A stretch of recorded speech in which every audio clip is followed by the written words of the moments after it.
We should be bold in championing the empowerment of our youth, and in particular young women, as a necessary step towards building a secure future for our continent. Let us redouble our efforts to break gender stereotypes and attitudes that propagate discrimination against women and girls. Let us, as policymakers, cultivate governance systems that strengthen and consolidate efforts to empower young people through meaningful youth participation and equal partnership in driving our respective national agendas in line with the African Youth Charter adopted in 2006.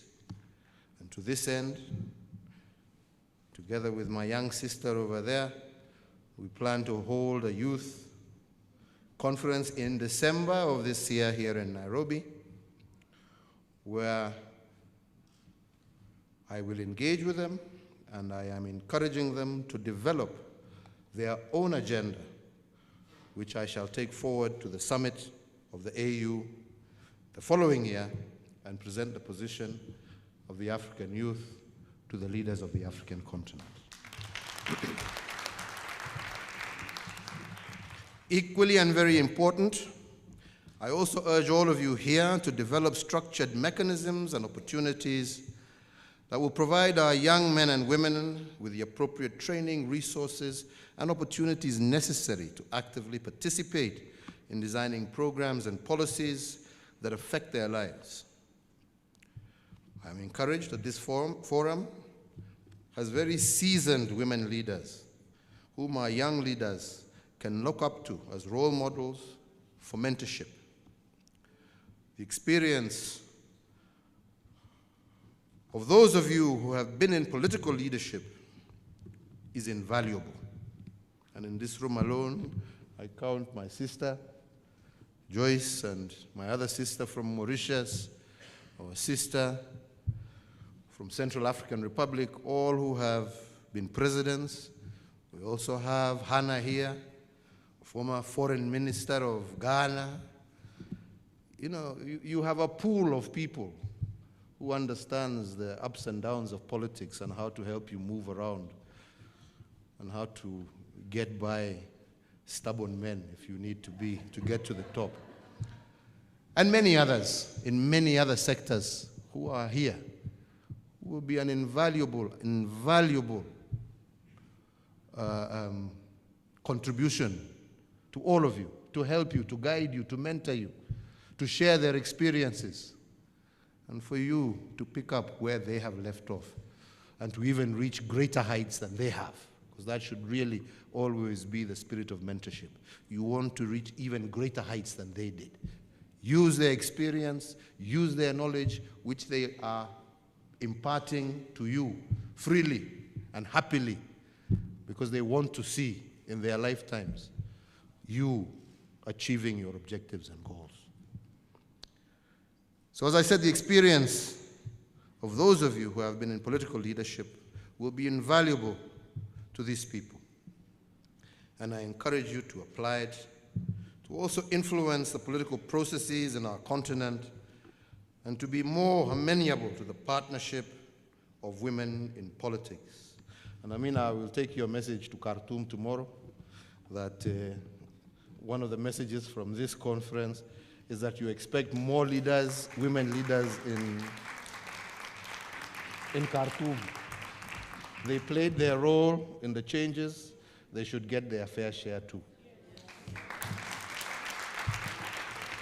Gender equality will continue to remain central in my administration's agenda, as enshrined by our Constitution. And as a government, we will continue to put in place robust policy and legal framework to promote, enforce, and monitor equality and non-discrimination.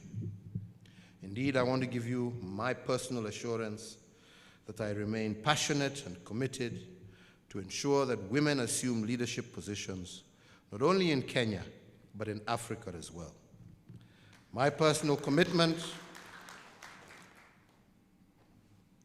will continue even in retirement. This will be something I will continue to do.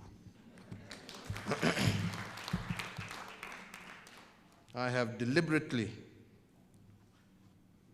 over our period, undertaken initiatives aimed at promoting gender equality and empowerment of women and girls, as set out in our national development plans.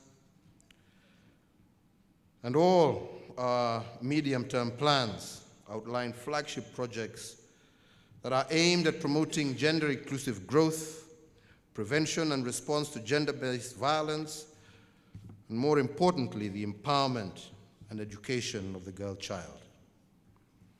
I am committed, as I have said, to ensuring that we become the generation that ensures that no one is left behind, that girls do not continue to endure FGM and other harmful practices, and that we equip our young people with the skills to enable them to realize their potential.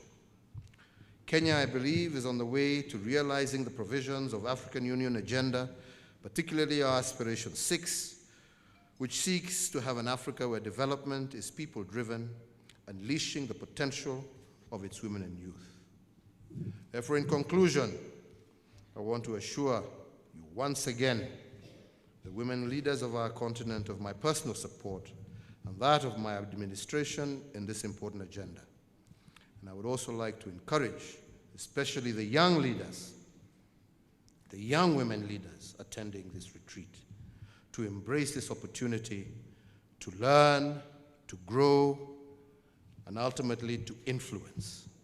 Aspire to be change agents in your communities and workplaces, and to inspire more youth and more young women to work towards a more prosperous, stable, and peaceful continent.